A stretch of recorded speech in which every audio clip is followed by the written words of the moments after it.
In 1965, the Kinks were on top of the world. You Really Got Me was blasting from radios across continents, their sharp suits and raw sound turning teenage chaos into chart-topping gold. They were Britain's next big export, until suddenly they weren't, because within months, the Kinks were completely banned from America, locked out of the most important market in the world, just as the Beatles and Rolling Stones were conquering it. What could have possibly gone so wrong? It all began with one violent night in Cardiff, Wales, May 19th, 1965. During a live performance, guitarist Dave Davies kicked over drummer Mick Avery's kit in a fit of rage. Avery snapped. He grabbed a cymbal stand and swung, knocking Dave unconscious in front of a stunned audience. Blood poured down his face. The next morning, headlines screamed, "Kinks drummer attacks guitarist on stage." That single moment branded the Kinks as dangerous troublemakers. And in America, already wary of the new British invasion, that reputation spread fast. On-stage chaos became off-stage defiance. In Sacramento, they turned You Really Got Me into a 45-minute jam that baffled audiences. In San Francisco, they didn't show up at all. Then came the final straw, July 2nd, 1965. On Dick Clark's Where the Action Is, backstage, a union official reportedly mocked the band with anti-British comments. Ray Davies told him to stop. The man pushed him. Ray pushed back. Within hours, the American Federation of Musicians filed a formal complaint, and the band's fate was sealed. The Kinks were banned from performing in the United States for 4 years, while their peers grew rich and legendary. The Beatles bought mansions. The Stones bought estates. The Kinks? They were broke, fighting lawsuits, and watching their career crumble from across the Atlantic. Financial experts estimate the band cost them up to $10 million, over $50 million today, in lost tours, album sales, and exposure. For Ray Davies, it was crushing. As debts piled up, he couldn't even afford birthday presents for his daughter. He suffered a nervous breakdown, running through London in his pajamas, wild-eyed and exhausted, before doctors ordered him to step away completely. It should have been the end. But it wasn't. Because in that silence, away from America, away from pressure, Ray Davies found his true voice. He began writing about England, not Hollywood, about tea shops and trains, small towns and nostalgia. Songs that sounded nothing like the psychedelic wave sweeping through the late 60s. While others chased fame, the Kinks turned inward. Albums like Face to Face, 1966, Something Else, 1967, and the Village Green Preservation Society, 1968, redefined what British rock could be: poetic, personal, deeply human. Critics who once dismissed them now call this their golden era. Ray later said, "The American band gave us freedom.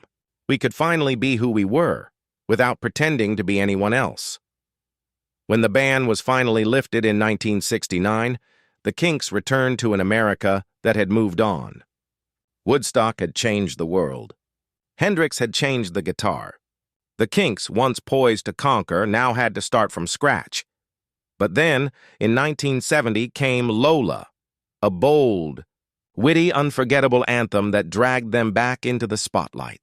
From there, they rebuilt, album by album, tour by tour, until, by the 1980s, they were playing American arenas again, the very country that had once shut its doors on them.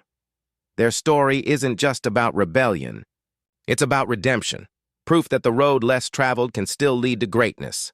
The Kinks could have been destroyed by that ban. Instead, it made them legends, because sometimes the moment you lose everything is the moment you find your true voice. When the Kinks finally returned to the United States, the dream they once chased had already changed shape. America was no longer the same place they'd been banned from. The British invasion had come and gone. New sounds filled the air: psychedelic rock, political anthems, and experimental jams that defined a new decade. But as they stepped back onto the Fillmore East Stage that October night in 1969, something magical happened. They weren't the same scrappy band who'd fought on stage years earlier. They were wiser, scarred and ready to rebuild. Ray Davies stood at the microphone, staring out at a crowd that barely recognized them. The applause was polite, uncertain. But as the opening chords of You Really Got Me echoed through the hall, a familiar electricity came alive. For a brief moment, the years of exile melted away. Still, the road ahead would be brutal. Audiences didn't understand songs about village greens or afternoon tea. They wanted protest anthems and electric chaos, not quiet nostalgia. But Ray didn't care. We had to be who we were, he later said. If that meant being out of step, then so be it. And in a strange twist of fate, that stubbornness became their salvation. By staying true to their vision, by refusing to mimic trends, the Kinks slowly carved out something more powerful than mainstream success. They became timeless. Their 1970 hit Lola was the spark that reignited their American flame. It was catchy, cheeky, and controversial, everything the Kinks were born to be. The song's daring lyrics about identity and ambiguity made it an instant classic, and suddenly, the band that had once been banned from America was topping its charts again. From there, the Kinks' career became a story of resilience. While the Beatles broke up and the Stones stumbled through scandals, the Kinks quietly kept going, playing smaller venues, sleeping in motels, and rebuilding one fan at a time. By the time the late 70s rolled around, they were playing to sold-out arenas again. But what made their comeback so special wasn't just commercial success. It was artistic redemption. The band that had once destroyed them had also liberated them. Free from expectations, the Kinks became architects of a uniquely British storytelling style in rock, something no other band had ever done so purely. Music historians now see those lost years as the band's creative golden age. Face to Face, Something Else, and Village Green Preservation Society, albums that once sold poorly, are now hailed as masterpieces. They capture the soul of a changing England, preserved forever in melody. Looking back, Ray Davies described that era not with bitterness, but gratitude. He said, "If we hadn't been banned from America, we might have just become another pop band chasing hits. Instead, we found ourselves, and that's worth more than money. The irony is almost poetic. The Kinks were punished for chaos, and that punishment gave them clarity. The band that cost them millions became the crucible that forged their legacy. Today, their influence can be heard everywhere, from Blur and Oasis to Arctic Monkeys and beyond. They taught generations of artists that sometimes failure isn't the end. It's just the start of a better story. Because for the Kinks, exile didn't destroy them. It defined them. And in the end, that $50 million loss bought them something money could never replace: immortality.